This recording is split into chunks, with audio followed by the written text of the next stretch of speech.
Okay, sales and marketing as a growth relay race. Welcome back. Today, let's talk a little bit about what real growth looks like and why it's more like a relay race than a solo sprint.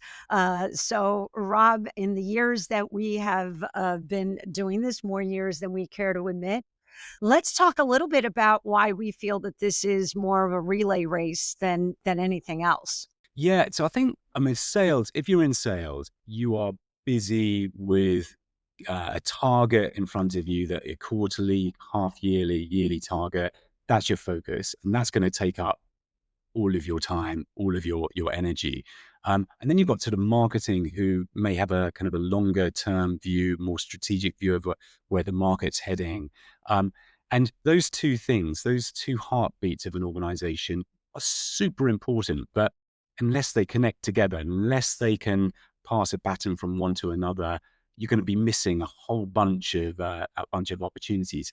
So it is a relay race, in the sense that marketing should be looking at the market, understanding where the opportunities lie in it, identifying stories and positioning that allow a company to stand out from the crowd, and then providing the assets to the sales team to then help get those customers and close the deal. And then further along, when it actually comes around to doing custom presentations and pictures, marketing are there to help make sure that the story comes to life. So marketing are there throughout that whole piece. So very much a relay race. Yeah. I agree, and the handoffs have to be seamless, right? And actually, I know in one of our previous videos, we had talked about the importance of the CRM and, tracking all of the data, but that helps with the relay and kinda going back and forth and making sure that you have a seamless process when you're handing off. And it's not a linear progression, right? There is back and forth between sales and marketing. And I think that that's the most important part, is recognizing that you're constantly transitioning back and forth between the departments so that you can create that story, that message, that vision, that proposal, winning the client. Once you win the client, how do you keep the client on the hook? And again, it becomes a joint effort. Yeah, absolutely, and that's about communication. I think it's two things actually. One is about communication. It's also about shared goals. And I don't know whether if you ask a salesperson what do they think are the challenges on a marketing person's mind, or if you ask a marketing person what are the challenges on the salesperson's mind, I'm not sure if they would necessarily know what that complete answer would be. So I think it's about generating an environment and culture where both of those teams, through a shared purpose, are continually checking in on one another about how they can solve each other's problems. Because as we said at the beginning of the video, it is one single relay race. I would also say, and I probably missed this, the last bit of the baton, I think you hinted on this, Anna, was actually when you've acquired a customer, especially large customers where you want to kind of grow them, the role of marketing in terms of creating communications plans that can help expand the presence of your organization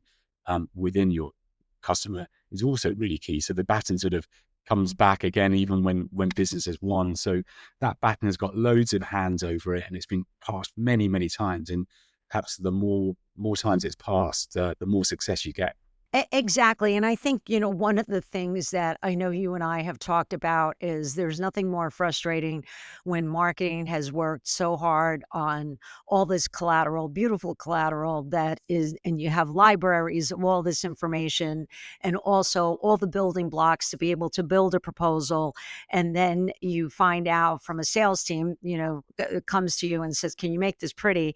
And they didn't use any of the building blocks that were in the library already to kind of help with the consistency in the messaging, and also no discussion on the products and services like the collateral that's out there. And that disconnect is where the race kind of falls apart, right? It's no longer a relay race because the left hand doesn't know what the right hand is doing. And that's where you got to, bring the message together and have this back and forth. So everything that's available in a library or a folder of information is relevant and it's evergreen. and it's current and it matches what the message is. So, I mean, to that point, it's making sure that you're, keeping that level of communication between, both groups. You're absolutely right. Actually, on that example, let's take PowerPoint. And I've made this mistake. I've earlier on in my career kind of created what I considered, and they were beautiful, kind of a slide deck that summarized the organization, but obsessed by brand management. It was all locked down apart from, the final two slides where the sales team can add their piece. But in reality, that's an example of, it wasn't so usable to the sales team because everything was so locked down. And so therefore it then kind of went off and did their own thing. So I think that piece around continual communication, and having that continual feedback loop to find that right between what is locked down in the presentation. And I think that should be around what is the story what is the story? What is the message that's going to build trust?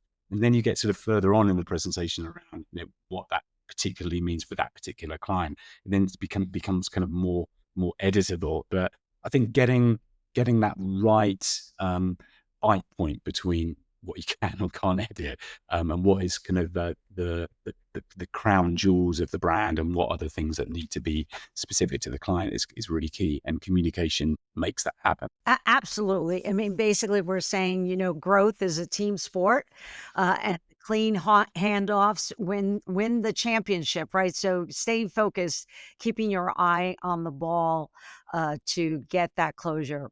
Okay, so our call to action is: when was the last time a handoff between sales and marketing went perfectly or not so perfectly? So share the best and worst story. And obviously, there's no judgment here. We're here to learn from each other and be able to kind of share our successes.